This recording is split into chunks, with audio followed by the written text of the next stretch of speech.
Hello friends, ഇന്നത്തെ എപ്പിസോഡിൽ Shalini പപ്പിയുടെ phone എടുത്ത് അതിലേക്ക് സത്യ വിളിക്കുന്നത് എന്തിനാണെന്നും സത്യയോട് ആ ഫോൺ വാങ്ങി ആരാണ് സംസാരിക്കാറുള്ളത് എന്നും പപ്പിയോട് ശാലിനി അന്വേഷിക്കുന്നു. ശാലിനിയുടെ ചോദ്യങ്ങൾ കേട്ട പപ്പി ആകെ ഞെട്ടിത്തേച്ച് നിൽക്കുമ്പോൾ ശാലിനി ചോദിച്ചു, ഈ ഫോൺ മറ്റാരെങ്കിലും മോളുടെ കയ്യിൽ നിന്ന് വാങ്ങിക്കാറുണ്ടോ? മറ്റാരെങ്കിലും ഇത് ഉപയോഗിക്കാറുണ്ടോ? എന്താ അത് വിഷ്ണുവച്ചയാണോ ഇനി ഫോൺ എടുത്ത് സംസാരിക്കാറുള്ളത് എന്നെല്ലാം ശാലിനി പപ്പിയോട് അന്വേഷിച്ചു. അത് കേട്ടതും പപ്പി പറഞ്ഞു, ഇല്ല ഇല്ല ചേച്ചിയമ്മേ, വേറെ ആരും എൻ്റെ കയ്യിൽ നിന്ന് ഫോൺ വാങ്ങിക്കാറില്ല. അത് കേട്ടതും ശാലിനി ചോദിച്ചു, പിന്നെ ആരാ സത്യയോട് അച്ഛനാണെന്ന രീതിയിൽ സംസാരിക്കുന്നത്? ആരാണ് സത്യയോട് ഓരോ കാര്യങ്ങൾ പറഞ്ഞു കൊടുക്കുന്നത് എന്ന് ചോദിച്ചതും പെട്ടെന്ന് പപ്പി പറഞ്ഞു, ചേച്ചിയമ്മേ, അത് ഞാനാ സത്യയോട് അങ്ങനെ സംസാരിക്കുന്നത്. അച്ഛനാണെന്ന് പറഞ്ഞ് വോയിസ് ചേഞ്ചർ വെച്ച് ഞാനാണ് സത്യയോട് സംസാരിക്കുന്നത് എന്ന് പപ്പി ശാലിനിക്ക് മുന്നിൽ വെളിപ്പെടുത്തുന്നു. അത് കേട്ടതും ശാലിനി ചോദിച്ചു, മോളെ, നീ എന്തിനാ അങ്ങനെ ചെയ്തത്? എന്തിനാ സത്യയെ അങ്ങനെ നീ പറ്റിക്കാൻ ശ്രമിച്ചത് എന്ന് ചോദിച്ചപ്പോ പപ്പി പറഞ്ഞു, ചേച്ചിയമ്മേ, അന്ന് അച്ഛനെ കാണാത്തതിന്റെ വിഷമത്തിലല്ലേ സത്യ ഹോസ്പിറ്റലായത്. അതിനുശേഷം ഭക്ഷണം കഴിക്കാനും ഒന്നും സത്യ കൂട്ടാക്കിയിരുന്നില്ലല്ലോ. അങ്ങനെ വന്നപ്പോ സത്യ ഭക്ഷണം കഴിക്കാനും മറ്റുമായിട്ട് ഞാനാണ് വോയിസ് ചേഞ്ചർ ഉപയോഗിച്ച് സത്യയെ ഫോൺ ചെയ്ത് അച്ഛനാണെന്ന് പറഞ്ഞ് സംസാരിക്കുന്നത്. സത്യ അങ്ങനെയെങ്കിലും ഭക്ഷണം കഴിക്കട്ടെ എന്ന് കരുതി, സത്യയുടെ സങ്കടം മാറട്ടെ എന്ന് കരുതി. അത് ഇത്ര വലിയ പ്രശ്നമാകുമെന്ന് ഞാൻ ഒരിക്കലും കരുതിയില്ല ചേച്ചിയമ്മേ എന്ന് സങ്കടത്തോടെ ശാലിനിയോട് പപ്പി തന്നെ മനസ്സ് തുറന്ന് സംസാരിക്കുന്നു. അതെല്ലാം കേട്ടതിന് ശേഷം ശാലിനി ആലോചിച്ചു, അല്ലെങ്കിലും അങ്ങനെ തന്നെയാ വരേണ്ടത് കുഞ്ഞുങ്ങളെ. നിങ്ങൾ സഹോദരങ്ങൾ അങ്ങനെയാണ്. ഒരു ഒരാൾക്ക് വേദന തോന്നുമ്പോൾ മറ്റൊരാള് അവരുടെ വേദന ഇല്ലാതാക്കാൻ ശ്രമിക്കും. അങ്ങനെ ആയിരിക്കണം സഹോദരങ്ങൾ. നിങ്ങൾ അങ്ങനെയാണ് എന്നതിൽ എനിക്ക് അഭിമാനം തോന്നുന്നു. ഒരമ്മ പെറ്റ മക്കളാകുമ്പോൾ അങ്ങനെ തന്നെ വേണം. പരസ്പരം സ്നേഹത്തോടെയും കരുതലോടെയും വേണം ജീവിക്കാൻ എന്ന് ശാലിനി മനസ്സിലങ്ങനെ ചിന്തിച്ചു. അപ്പോഴേക്കും പപ്പി ചോദിച്ചു, ചേച്ചിയമ്മേ, ഇനി ഇത് പ്രശ്നമാവുമോ? വലിയ പ്രശ്നമെങ്കിലും ആയി തീരുമെന്ന് എനിക്ക് അറിയില്ലായിരുന്നു. ഇത് വലിയ പ്രശ്നമാവുമെന്ന് ഞാൻ ഒരിക്കലും കരുതിയില്ല ചേച്ചിയമ്മേ എന്ന് സങ്കടത്തോടെ പപ്പി പറയുമ്പോ അത് കേട്ട ശാലിനി പറഞ്ഞു, അത് സാരയില്ല, ഇതൊരു നല്ല കാര്യത്തിന് വേണ്ടിയല്ലേ ചെയ്തത്. അത് ഓർത്ത് മോള് വിഷമിക്കേണ്ട എന്ന് പപ്പിയെ ശാലിനി സമാധാനപ്പെടുത്തി. അപ്പോഴേക്കും സത്യ വീണ്ടും ആ ഫോണിലേക്ക് വിളിച്ചു. ഈ അച്ഛനെ എന്താ വിളിച്ചിട്ടെടുക്കാത്തത്? ഒന്നുകൂടെ വിളിച്ചു നോക്കാം എന്ന് ചിന്തിച്ച് സത്യ പപ്പിയുടെ ഫോണിലേക്ക് വീണ്ടും വിളിച്ചു. ശാലിനി ഫോൺ നോക്കുമ്പോൾ സത്യ എന്ന പേര് തെളിഞ്ഞു കണ്ടതോടെ ശാലിനി ആകെ ടെൻഷനിലായി. എന്ത് പറയും എന്നാലോചിച്ച് ശാലിനി കോൾ എടുക്കാതെ കട്ട് ചെയ്ത് കളയുന്നു. ഇത് കണ്ടതും സത്യക്ക് ആകെ ടെൻഷനായി. അല്ല, അച്ഛൻ എന്താ ഫോൺ എടുക്കാത്തത്? കുറെ നേരം ഞാൻ വിളിച്ചല്ലോ. സാധാരണ അച്ഛൻ ഫോണിൽ വിളിച്ച് സംസാരിക്കേണ്ടതാണല്ലോ. ഇന്നെന്താ അച്ഛൻ ഫോൺ എടുക്കാത്തത് എന്നോർത്ത് ആകെ നിരാശയോടെ സത്യ നിന്നു. അപ്പോഴേക്കും ശാലിനി ആകെ ടെൻഷനിലായി. ദൈവമേ, ഇനി എന്ത് പറഞ്ഞ് സത്യ സമാധാനപ്പെടുത്തും?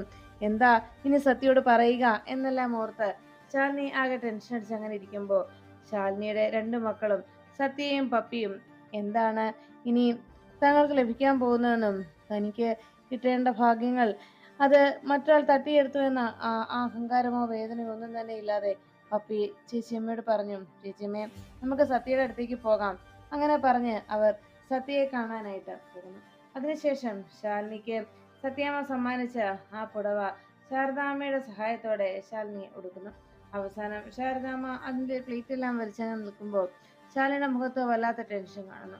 അതേ ആശങ്കയും ടെൻഷനും ശാരദാമ്മയുടെ മുഖത്തും ശാലിനി ശ്രദ്ധിച്ചു. ഉടൻ തന്നെ ശാലിനി ചോദിച്ചു, അമ്മ എന്താ ടെൻഷൻ അടിച്ചു നിൽക്കുന്നത്? അമ്മയുടെ മുഖം കണ്ടാൽ അറിയാവല്ലോ, വല്ലാത്ത ടെൻഷൻ ഉണ്ടെന്ന്. അത് കേട്ടതും ശാരദാമ്മ പറഞ്ഞു, അതെ, സത്യാമ്മയുടെ ഈ സ്നേഹപ്രകടനമൊക്കെ കാണുമ്പോൾ എനിക്ക് വല്ലാത്ത ടെൻഷനാണ് തോന്നുന്നത്. മനസ്സ് വല്ലാതെ ആദി പെരുക്കുന്നുണ്ട്. അതോടൊപ്പം തന്നെ എന്റെ ഫലം കണ്ട് തുടിക്കുകയും ചെയ്യുന്നുണ്ട്. എന്തൊക്കെയോ പ്രശ്നം ഉണ്ടാകാൻ പോകുന്നു എന്നാണ് എന്റെ മനസ്സ് പറയുന്നതെന്ന് ശാരദാമ്മ ശാലിനിയോട് അറിയിച്ചു. ആ വാക്കുകൾ കേട്ട ശാലിനി പറഞ്ഞു, അതേ അമ്മേ, നമ്മുടെ എല്ലാവരുടെയും ജീവിതം തകർക്കാനായി ഒരു ഭൂതം ഇറങ്ങി പുറപ്പെട്ടിട്ടുണ്ട്. വേറെ ആരും അല്ലമ്മേ, സുസ്മിത. അവൾ നമ്മൾ എല്ലാവരിൽ നിന്നും മറച്ചു വെച്ചിരിക്കുന്ന ആ സത്യം അത് എല്ലാവർക്കും മുന്നിൽ വെളിപ്പെടുത്താനായി അവൾ ഇവിടേക്ക് വരുന്നുണ്ടെന്നാണ് എന്നോട് പറഞ്ഞത്. ഉടൻ തന്നെ അവൾ ഇവിടെ എത്തിച്ചേരും. അവൾ ഇവിടെ എത്തുന്നത് വരെ മാത്രമേ സത്യാമ്മയുടെ സന്തോഷം ഉണ്ടായേക്കൂ. അതിനുശേഷം പിന്നെ സത്യാമ്മ എങ്ങനെയാണ് പ്രതികരിക്കുക എന്ന് പോലും അറിയില്ല.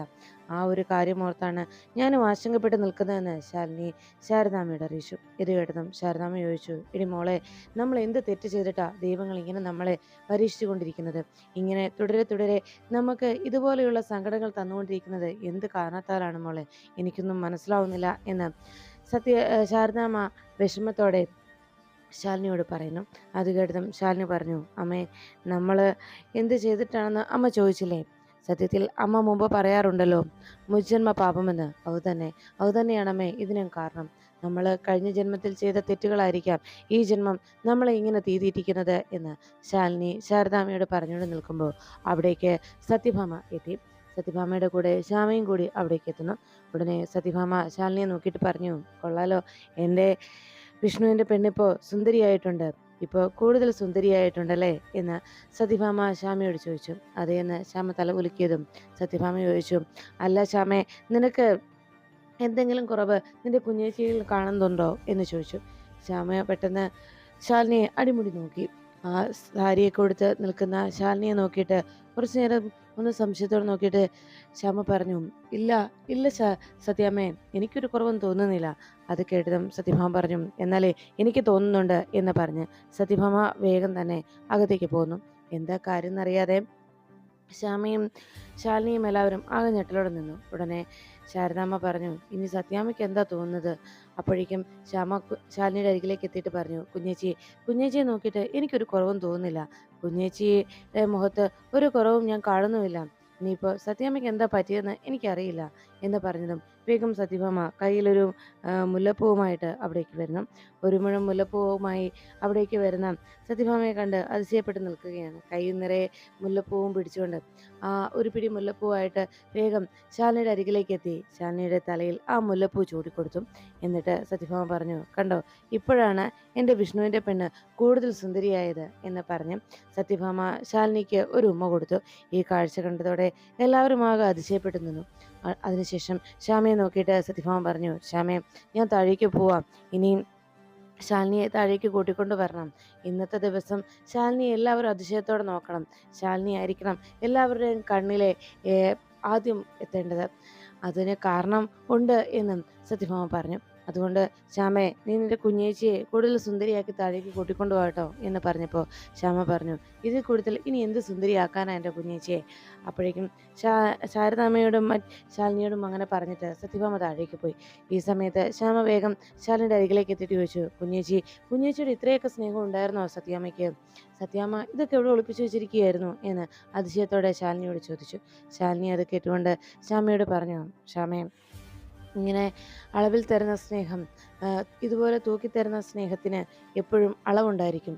ഇതുപോലെ തൂക്കി നൽകുന്ന സ്നേഹത്തിൽ നിന്ന് ഒരു പിടി അകലെ മാറി നിൽക്കുന്നതാണ് എപ്പോഴും നല്ലത്. ഒരടി മാറി നിന്നാൽ അതാണ് നല്ലത് എന്ന് ശ്യാമയോട് അറിയിച്ചു. സത്യാമ്മ തരുന്ന സ്നേഹത്തിന് എപ്പോഴും അളവുണ്ടായിരിക്കും. അതുകൊണ്ട് തന്നെ ആ തൂക്കത്തിൽ വേണം തിരിച്ചും കൊടുക്കേണ്ടിയും വരിക. അതുകൊണ്ട് ഇതിന് പകരമായി എന്ത് തിരിച്ചു കൊടുക്കണമെന്നതിനെക്കുറിച്ചാണ് ഞാൻ ആലോചിക്കുന്നത്. എന്തായാലും ഈ സ്നേഹത്തിന് തീർച്ചയായിട്ടും സത്യാമ്മയുടെ പക്കൽ കണക്കുണ്ട് എന്നതിൽ യാതൊരു സംശയവുമില്ല എന്ന് ശാലിനി ശ്യാമയോട് അറിയിച്ചു. ഇതെല്ലാം കേട്ടതിന് ശേഷം ശാരദാമ്മ ആകെ വിഷമത്തോടെ ആലോചിച്ചു, എൻ്റെ ദേവി, ഇനി എന്തൊക്കെയാണ് സംഭവിക്കാൻ പോകുന്നത്? എന്തൊക്കെയാണ് ഇനി ഇവിടെ നടക്കുക എന്നോർത്ത് ആശങ്കയോടെ ശാരദാമ്മ അങ്ങനെ സങ്കടപ്പെട്ട് നിൽക്കുമ്പോൾ ശാലിനിയുടെ ആ സംസാരങ്ങളൊക്കെ കേട്ട് അങ്ങനെ വിഷമിച്ചൊക്കെ നിന്നു. അപ്പോഴാണ് അതുവഴി സുസ്മിത കാറിൽ വരുന്ന വഴിക്ക് അവിടെ പോലീസ് ചെക്കിങ് നടക്കുന്നത് കണ്ടത്. ഉടനെ ഡ്രൈവർ വേഗം തന്നെ സുസ്മിതയെ വിളിച്ചിട്ട് പറഞ്ഞു, മേഡം, ഇതാ ഇവിടെ പോലീസ് ചെക്കിങ് നടക്കുന്നു. ഉടനെ സുസ്മിത പറഞ്ഞു, നീ വണ്ടി ചവിട്ടി വിട്ടു, നമ്മുടെ നേരെ കൈ കാണിക്കാനുള്ള അത്രയും വലിയ ആളുകളൊന്നും ഈ പോലീസ് ഡിപ്പാർട്ട്മെന്റിൽ ഇപ്പോഴില്ല എന്ന് പറഞ്ഞതും പെട്ടെന്ന് ഒരു പോലീസുകാരൻ കാറിന് മുന്നിലേക്ക് വന്ന് കൈ നീട്ടി. ഉടനെ തന്നെ വേഗം ഡ്രൈവർ കാർ നിർത്തിയതും പോലീസുകാർ അരികിലേക്ക് എത്തിയിട്ട് പറഞ്ഞു, ബുക്കും പേപ്പറും എല്ലാം ആയിട്ട് വേഗം പുറത്തേക്ക് ഇറങ്ങി വാ. വേഗം തന്നെ വണ്ടി നിർത്തിയിട്ട് ഡ്രൈവർ ബുക്കും പേപ്പറും എല്ലാം എടുത്ത് അവിടെ ചെക്കിങ്ങിന് നിൽക്കുന്ന എസ്.ഐയുടെ അരികിലേക്ക് വന്നു. അത് കൊടുത്തതും എസ്.ഐ പറഞ്ഞു, അതെ, കാറിനകത്ത് ആരാടാ ഉള്ളത് എന്ന് ചോദിച്ചതും കാറിനകത്ത് മേഡം ഇരിപ്പുണ്ട്. ഏത് മേഡം ഇടവയാണല്ലോ ശരി, വേഗം പുറത്തേക്ക് ഇറങ്ങാൻ പറഞ്ഞോളൂ, ഇവിടെ ഞങ്ങൾക്ക് ചെക്കിങ് നടത്താനുള്ളതാണ്. അപ്പോഴേക്കും എന്താ കാര്യം എന്നറിയാതെ അങ്ങ് നോക്കി ആ ഡ്രൈവർ നിൽക്കുമ്പോൾ, എന്താടാ ഞാൻ പറഞ്ഞു മനസ്സിലായില്ലേ? പെട്ടെന്ന് കാറിനകത്തിരിക്കുന്ന ആളെ പുറത്തേക്ക് ഇറക്കാനായിട്ട് എസ് ഐ വേഗം സുസ്മിതയുടെ അരികിലേക്ക് ചെന്നു. കാറിന്റെ ഡോറ് തുറന്നതും സുസ്മിത ചോദിച്ചു, എന്താ മേഡം, ഒന്ന് പുറത്തേക്ക് ഇറങ്ങി നിൽക്കണം മേഡം, ഞങ്ങൾക്ക് ഈ കാറൊന്ന് ചെക്ക് ചെയ്യണം. ഉടനെ സുസ്മിത ചോദിച്ചു, എന്താ കാര്യം? അതെ, കാര്യം അങ്ങ് കേന്ദ്രത്തിൽ നിന്ന് ഞങ്ങൾക്ക് കിട്ടിയിരിക്കുന്ന ഓർഡറാണ്. ഇവിടെ ഒരു മയക്കുമരുന്ന് വരുന്നുണ്ട് എന്ന് ഞങ്ങൾക്ക് ഓർഡർ കിട്ടിയിരിക്കുന്നു. അത് എത്രയും വേഗം ഞങ്ങൾക്ക് കണ്ടെത്തുകയും ചെയ്യണം. അത് മാത്രമല്ല, ഈ മയക്കുമരുന്ന് പറഞ്ഞാലേ അത്ര നിസ്സാരക്കാരനല്ല, കുടുംബം തകർക്കുന്നതാണ്. അതുകൊണ്ട് തന്നെ എന്താണെങ്കിലും ഇനി ഈ നാട്ടിൽ ആരാണെന്ന് പറഞ്ഞാലും ശരി, ഞങ്ങൾക്ക് ഈ കാറ് പരിശോധിച്ചേ തീരൂ. അതുകൊണ്ട് മേഡം ഇങ്ങോട്ട് ഇറങ്ങണം. ഞങ്ങളുടെ കൃത്യനിർവഹണത്തിന് ഒരിക്കലും തടസ്സം തരരുത് എന്ന് പറഞ്ഞു. അവസാനം സുസ്മിത ആകെ ദേഷ്യത്തോടെ കാറിൽ നിന്ന് ഇറങ്ങിയിട്ട് പറഞ്ഞു, അതെ, ഇവിടുത്തെ എൻ്റെ ചിറ്റപ്പനെ മുൻ ACP ആയിരുന്നു, മറക്കണ്ട എന്ന് പറഞ്ഞതും, അത് ശരി മേഡം, കുറച്ചു മുമ്പ് ഒരു കാറ് പരിശോധിച്ചപ്പോഴേ അവൻ പറഞ്ഞതേ അവൻ ആ, ഇവിടുത്തെ മന്ത്രിയുടെ അനുജനാണെന്നാണ്. അങ്ങനെയൊന്നും വരില്ലല്ലോ, മന്ത്രിയുടെ പേരക്കുട്ടിയാണെന്നും ഒക്കെ പറഞ്ഞു വരുന്നവരുണ്ട്. പക്ഷേ അത്രത്തോളം ഒന്നും ഇല്ലല്ലോ. ഇനിയിപ്പോൾ ഏത് മന്ത്രിയുടെ ആരാണെങ്കിലും ശരി, അങ്ങ് കേന്ദ്രത്തിൽ നിന്നാണ് ഞങ്ങൾക്ക് വന്നിരിക്കുന്നത്. അതുകൊണ്ട് തന്നെ കേന്ദ്രത്തിൽ നിന്ന് വന്നിരിക്കുന്ന ഈ ഓർഡറിനെ വെല്ലാൻ ഇവിടെ ഒരു മന്ത്രിക്കുമാവില്ല. മന്ത്രി വിളിച്ചതും അതേപോലെ തന്നെ ഞങ്ങളുടെ കുടുംബം ഏതാ, മൂലകുടുംബം ഏതാന്ന് പറഞ്ഞപ്പോൾ അപ്പോൾ തന്നെ അദ്ദേഹം ഫോണും വെച്ചു. അതാണ് ഇപ്പോഴത്തെ അവസ്ഥ. മനസ്സിലായി മേഡം, ഞങ്ങൾ എന്തായാലും ചെക്കിങ് നടത്തട്ടെ എന്ന് പറഞ്ഞ് സുസ്മിയുടെ പുറത്തിറങ്ങി നിൽക്കാൻ അറിയിച്ചു. അതിനുശേഷം ശാലിനിയും ശാരദാമ്മയും എല്ലാവരും താഴെ ഹാളിലെത്തി വിശേഷങ്ങളൊക്കെ പറഞ്ഞ് വളരെ സന്തോഷത്തോടെ അങ്ങനെ നിൽക്കുമ്പോൾ ശാലിനിയുടെ മുഖത്ത് മാത്രം ഒരു സന്തോഷം കാണാത്തത് കൊണ്ട് വിഷ്ണുവിന് ആകെ സംശയമായി. വിഷ്ണു ശാലിനിയെ നോക്കി ഒന്ന് പുഞ്ചിരിച്ചിട്ട് പോലും ശാലിനിയുടെ മുഖത്ത് ഒരു ചിരി വരാത്തത് കണ്ട് എന്തോ ടെൻഷൻ അയാൾ അലട്ടുന്നുണ്ടെന്ന് വിഷ്ണുവിന് മനസ്സിലായി. വിഷ്ണു ആലോചിച്ചു, അല്ല, എന്തായിരിക്കും ശാലിനിക്ക് പറ്റിയത്? ആകെ ടെൻഷനിലാണല്ലോ അയാള്. അമ്മ ഇത്രയേറെ സ്നേഹം അയാൾക്ക് വാരിക്കോരി നൽകിയിട്ടും അയാളുടെ മുഖത്ത് മാത്രം ഒരു ചിരി കാണുന്നില്ലല്ലോ. ഇതിന് കാരണം എന്തായിരിക്കും? കുറെ നേരമായാലോ അയാൾ ഈ അവസ്ഥയിൽ നിൽക്കുന്നു. എന്തോ കാര്യമായിട്ട് സംഭവിച്ചിട്ടുണ്ട്. എന്തായിരിക്കും അത് എന്നെല്ലാം വിഷ്ണു ആലോചിച്ചു. അങ്ങനെ ചിന്തിച്ചുകൊണ്ട് വിഷ്ണു നിൽക്കുമ്പോൾ ശാലിനി ആകെ സങ്കടത്തോടെ നേരെ സിറ്റൗട്ടിലേക്ക് വന്നു നിന്നു. സുസ്മിതയെ എങ്ങനെയൊന്ന് ബ്ലോക്ക് ചെയ്യുക, സുസ്മിത വന്നാൽ അതോടെ തീരും ഈ സന്തോഷമെല്ലാം, ഇനി എന്താണ് ഒരു പോംവഴി എന്നെല്ലാം ആലോചിച്ച് ആകെ ടെൻഷനോടെ ശാലിനി സിറ്റൗട്ടിൽ നിൽക്കുമ്പോൾ വിഷ്ണു വേഗം മറ്റുള്ള അരികിൽ നിന്ന് അവരുടെ കണ്ണു വെട്ടിച്ച് പുറത്തേക്ക് ഇറങ്ങിപ്പോകുന്നു. അവിടെ ഗിഫ്റ്റ് നൽകാനായി എത്തിയ ആളുകൾ ഓരോരുത്തരും ശ്യാമിയെയും രോഹിത്തിനെയും വിഷ് ചെയ്ത് ഗിഫ്റ്റ് അവർക്ക് നൽകുമ്പോൾ വിഷ്ണു അവരെല്ലാവരും സംസാരിച്ച് നിൽക്കുന്നതിൻ്റെ സന്തോഷത്തിൽ അവരുടെ കണ്ണുകൾ വെട്ടിച്ച് വേഗം പുറത്തേക്ക് ഇറങ്ങി. ഈ സമയത്ത് ശാലിനി ആകെ വിഷമത്തോടെ അവിടെ നിൽക്കുന്നത് കണ്ട് വിഷ്ണു അരികിലേക്ക് തിരിച്ചു ചോദിച്ചു, എടോ ശാലിനി, തനിക്ക് എന്നോടുള്ള പരിഭവം മാറിയില്ലേ? അന്നത്തെ ആ വാടക വീടിൻ്റെ പ്രശ്നമാണെങ്കിൽ ഞാൻ കാര്യങ്ങൾ പറഞ്ഞതായിരുന്നല്ലോടോ എന്ന് ചോദിച്ചതും ശാലിനി പറഞ്ഞു, അതൊന്നുമല്ല വിഷ്ണുവേട്ടാ, എനിക്ക് എല്ലാവരും സ്നേഹിക്കാനേ അറിയും. പക്ഷേ ആ സ്നേഹം തിരികെ എനിക്ക് ലഭിക്കണമെന്നില്ല എന്ന് ശാലിനി പറയുമ്പോൾ ഉടനെ വിഷ്ണു പറഞ്ഞു, എടോ, ഞാൻ മനഃപൂർവ്വമല്ല, തന്നോട് ഞാൻ പറഞ്ഞതല്ലേ എന്ന് ചോദിച്ചതും വിഷ്ണുവേട്ടാ, ആ കാര്യമല്ല ഞാൻ സംസാരിച്ചത് എന്ന് ശാലിനി അറിയിച്ചു. ഉടനെ വിഷ്ണു ചോദിച്ചു, എടോ, ഇന്നിവിടെ ഈ സന്തോഷങ്ങളൊക്കെ ഉണ്ടാക്കിയതും ഇന്നിവിടെ ഇത്രയേറെയൊക്കെ ഇത്ര വലിയ ഗംഭീരമായി ഈ ഫംഗ്ഷൻ നടക്കുന്നതും ഇവിടെ ഈ കാണിച്ചു കൂട്ടുന്നതും ഒക്കെ തന്നെ സന്തോഷിപ്പിക്കാൻ വേണ്ടിയാ, തൻ്റെ സന്തോഷത്തിന് വേണ്ടിയാ അമ്മ ഇതെല്ലാം ചെയ്തിരിക്കുന്നത്. എന്നിട്ടും താൻ എന്താടോ ഒന്ന് ചിരിക്കാൻ പോലും മടിക്കുന്നത്? എന്നോട് ഒന്ന് ചിരിക്കുകയോ എന്നെ നോക്കി ഒന്ന് പുഞ്ചിരിക്കുകയോ എന്നോടൊന്ന് സംസാരിക്കാനോ താൻ കൂട്ടാക്കുന്നില്ല. എന്താടോ തനിക്ക് പറ്റിയത് എന്ന് വിഷ്ണു ശാലിനിയോട് ചോദിച്ചു. ഉടനെ ശാലിനി പറഞ്ഞു, വിഷ്ണുവേട്ടാ, ഒന്നുമില്ല, ഞാൻ പറഞ്ഞല്ലോ ഒന്നുമില്ല എന്ന്. വിഷ്ണുവേട്ടൻ അതോർത്ത് വിഷമിക്കാതെ, ഞാൻ ഒന്നുമില്ലെന്ന് പറഞ്ഞതല്ലേ എന്ന് ചോദിച്ചതും വീണ്ടും വിഷ്ണു ചോദിച്ചു, എടോ, താൻ എന്താടോ ഇങ്ങനെയൊക്കെ സംസാരിക്കുന്നത്? എന്നോടെങ്കിലും പറ, തൻ്റെ മനസ്സിന് അലട്ടുന്ന ടെൻഷൻ എന്താണെങ്കിലും അത് നമുക്ക് പരിഹരിക്കാവല്ലോ, നമുക്കതിനെ ശ്രമിക്കാവല്ലോ എന്ന് പറഞ്ഞതും ശാലിനി പറഞ്ഞു, ഇല്ല വിഷ്ണുവേട്ടാ, ഒന്നുമില്ല എന്ന് പറഞ്ഞതും വിഷ്ണു പറഞ്ഞു, എന്നാൽ ശരി, ഞാൻ വിശ്വസിക്കുന്നു തനിക്കൊരു പ്രശ്നവുമില്ല എന്ന്. തൻ്റെ മുഖത്ത് ഈ ഒരു സങ്കടം കാണുമ്പോൾ അതെനിക്കറിയാം, തൻ്റെ മനസ്സിനെ എന്തോ അലട്ടുന്നുണ്ട് എന്ന്. കാരണം ഇത്രയും വർഷക്കാലമായിട്ട് തൻ്റെ മനസ്സിൽ ഇങ്ങനെയൊരു സങ്കടവും തൻ്റെ മനസ്സിൻ്റെ വേദനയും ഒക്കെ നേരിൽ കാണുന്ന ആളാണല്ലോ ഞാൻ. അതുകൊണ്ട് തന്നെ എന്തായാലും താൻ ഇങ്ങനെ വിഷമിച്ച് ഇങ്ങനെ മാറി നിൽക്കല്ലേ എന്ന് പറഞ്ഞതും പെട്ടെന്ന് സത്യഭാമ അകത്തെല്ലാവരും സംസാരിക്കുന്നത് കണ്ട് വിഷ്ണുവിനെ വിളിച്ചു. വിഷ്ണു എന്ന് വിളിച്ചതും "ദാ വരുന്നു അമ്മേ" എന്ന് പറഞ്ഞ് വേഗം ശാലിനി നോക്കിയിട്ട് പറഞ്ഞു, "എടോ താൻ വേഗം അകത്തേക്ക് വരണേ" എന്ന് പറഞ്ഞ് വിഷ്ണു അകത്തേക്ക് കയറിപ്പോന്നു. "എന്താ അമ്മേ" എന്ന് ചോദിച്ചതും വിഷ്ണുവിനോട് സത്യഭാമ കാര്യങ്ങളൊക്കെ ചോദിക്കുന്നു. അത് കേട്ട് വിഷ്ണു മറുപടി നൽകുമ്പോൾ ആകെ തകർന്ന മനസ്സുമായി സുസ്മിതയുടെ വരവും പ്രതീക്ഷിച്ച് വാതിൽക്കൽ കാത്തു നിൽക്കുന്ന, മനസ്സ് നേരെ പുകഞ്ഞങ്ങനെ നിൽക്കുന്ന ശാലിനിയുടെ ആ അവസ്ഥ മനസ്സിലാക്കിയ ശാരദാമ്മ വേഗം ശാലിനിക്കരികിലേക്ക് ചെല്ലുന്നു. ശാലിനി ആകെ ടെൻഷനോടെ അവിടെ നിൽക്കുന്നത് കാണുമ്പോൾ ശാരദാമ്മ എത്തിയിട്ട് ചോദിച്ചു, "മോളെ, എടി നീ എന്താടി ഇങ്ങനെ മാറി നിൽക്കുന്നത്? ആകെ വിഷമത്തോടെ നീ ഇങ്ങനെ മാറി നിൽക്കുമ്പോൾ എല്ലാവരും എന്ത് വിചാരിക്കുമെന്ന്" ചോദിച്ചതും ശാലിനി പറഞ്ഞു, "അമ്മേ, ഇവിടേക്ക് ആ സുസ്മിത വന്നു കയറുന്ന ആ നിമിഷം വരെ മാത്രമേ ഈ സന്തോഷത്തിന് ആയുസ്സുണ്ടാകൂ. അതിനുശേഷം നമ്മളെല്ലാവരും വീണ്ടും ആകെ സങ്കടത്തിലേക്കാകും അമ്മേ. എല്ലാവരും ആ പഴയ അവസ്ഥയിലേക്ക് നമ്മളെത്തും. അതിനായിട്ടുള്ള തയ്യാറെടുപ്പിലാണ് ഞാനിപ്പോൾ. സത്യാമ്മ നൽകുന്ന ഈ സ്നേഹവും സന്തോഷവും ഒക്കെ താമസിയാതെ തന്നെ കെട്ടടങ്ങും" എന്ന് പറയുമ്പോൾ ശാരദാമ്മയും അത് ഉൾക്കൊണ്ടങ്ങനെ നിൽക്കുന്ന നേരത്ത് അവിടെ ചെക്കിങ് തുടർന്നുകൊണ്ടിരുന്നു. സുസ്മിതയുടെ കാറ് ചെക്ക് ചെയ്യുന്നതിനിടയിൽ സുസ്മിത വേഗം എസിയുടെ അരികിലേക്ക് എത്തി. "എന്താ മേഡം" എന്ന് ചോദിച്ചതും വേഗം ഒന്ന് തീർന്നില്ലെങ്കിൽ എനിക്കൊന്ന് അത്യാവശ്യമായിട്ട് പോണായിരുന്നു. അത് മാത്രമല്ല എൻ്റെ ഫോൺ കാറിനകത്താ, അതൊന്ന് എടുക്കണം എന്ന് പറഞ്ഞതും ഉടനെ എസ് ഐ പറഞ്ഞു, "അതെ, തൽക്കാലം സാധിക്കില്ല മേഡം. കാരണം ഞങ്ങൾക്ക് ഇതെല്ലാം പരിശോധിച്ച് തീരൂ. ഞങ്ങളുടെ പരിശോധന കഴിയാതെ ഒരു കാരണവശാലും ഇനി ആ കാറിനകത്തേക്ക് ആരെയും കയറ്റില്ല." അത് കേട്ടതും സുസ്മിത പറഞ്ഞു, "ഇതെന്തൊരു കഷ്ടമാണ്. എനിക്ക് അത്യാവശ്യമായിട്ട് ഒരിടം വരെ ചെല്ലാനുള്ളതാണ്" എന്ന് പറഞ്ഞതും എസ് ഐ പറഞ്ഞു, "മേഡം, ഇവിടെ വരുന്ന എല്ലാവരും അത്ര അത്യാവശ്യക്കാരാണ്. ഇവിടെ വരുന്ന ഇതിലെ പോകുന്ന ഓരോരുത്തരും ഓരോ അത്യാവശ്യങ്ങളുമായി പോകുന്നവരാണ്. പക്ഷേ എന്ന് വെച്ച് ഞങ്ങളുടെ ചെക്കിങ് അത് ഞങ്ങൾക്ക് നിർത്താനാവില്ല. അതുകൊണ്ട് ഞങ്ങളോട് സഹകരിക്കുന്നതാണ് മാഡത്തിന് നല്ലതെന്ന്" പറഞ്ഞ് സുസ്മിതയുടെ കാറ് പരിശോധന നടത്തിക്കൊണ്ടിരുന്നു.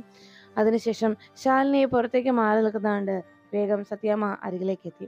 ഈ സമയത്ത് ശാരദാമ്മയും ശാലിനിയോട് വന്ന കാര്യങ്ങൾ ചോദിക്കുമ്പോൾ ശാലിനി ശാരദാമ്മയോട് പറഞ്ഞു, "അമ്മേ, സത്യാമ്മയുടെ സന്തോഷമൊക്കെ കാണുമ്പോൾ എനിക്കും മനസ്സിന് സന്തോഷിക്കണം വേണ്ടേ എന്ന ആശങ്കയിലാണ്.